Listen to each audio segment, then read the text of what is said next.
Hello and welcome from sunny Copenhagen today. Today I thought I would talk you quickly through how to use a ticket machine on the metro. Now it's something that a lot of people worry about when they're coming into the city for the first time. How do you do it? Now this is what a machine looks like. It's a little bit sunny, so I'm going to get up quite close to it. And here you can see a map showing the zones. Now currently we're at Copenhagen, which is just here in zone 3. The airport is in zone 4. The main part of the city is in zone 1, and then you're going out to zone 2. So when you're traveling around the city, you need to basically decide how many zones you need, and you buy that ticket and it covers you for every form of transport within that zone.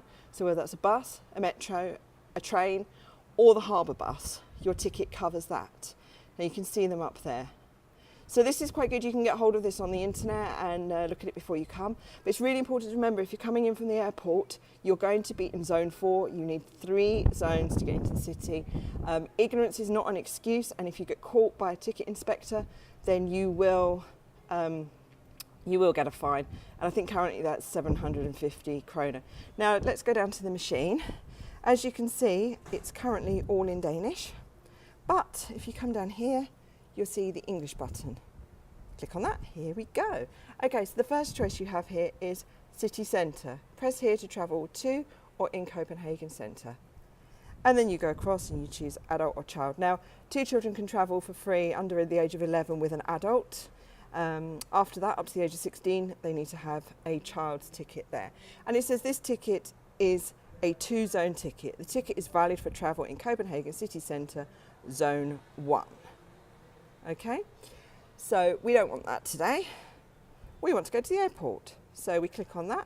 You got the same thing again. It says airport CPH, child, adult. Then you've got day tickets. So this is if you need a day ticket and you want to travel around for the entire day. They are issued and have a time limited validity, starting at the time of purchase. The validity period is printed on the ticket. Now, for those of you who may have travelled in other parts of Europe, particularly in Germany and Berlin, you need to check, you need to basically stamp your ticket before you start your journey. You don't here, it's the date that's on there.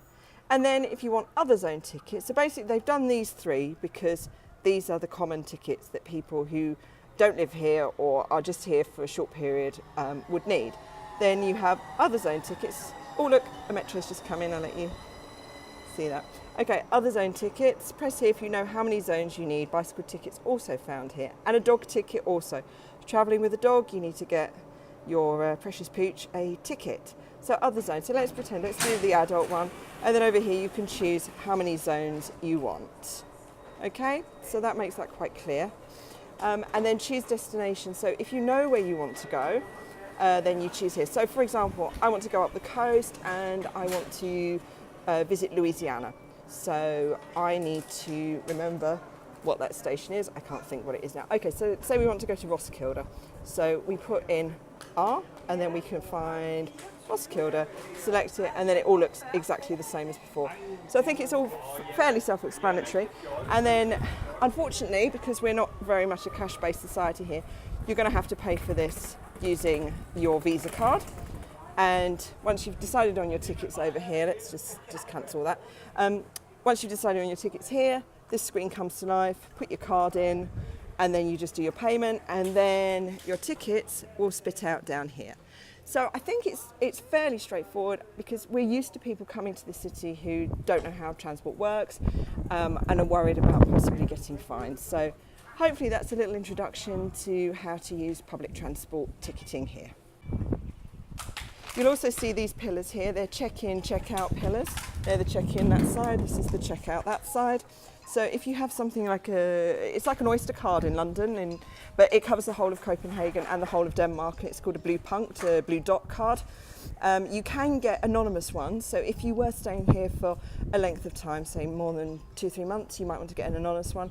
Otherwise you get one with your name on and you get better ticket prices. Now this is the cheaper way to travel, but it's not a way that people who are travelling here on holiday can really use. And if you do have one, then you can go up to this machine here, you pop it in and you can charge it up right here in the machine.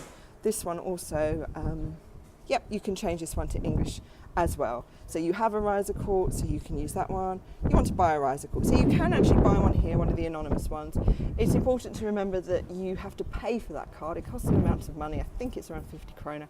And there's also a minimum amount that you can hold on the card before you have to charge it up, even if it's enough for a journey, which can be frustrating if you're traveling just here on the short term. So that's a little introduction. Hope that really helps. If you have any questions, do post them down below and I'll do my best to answer them. And bye for now.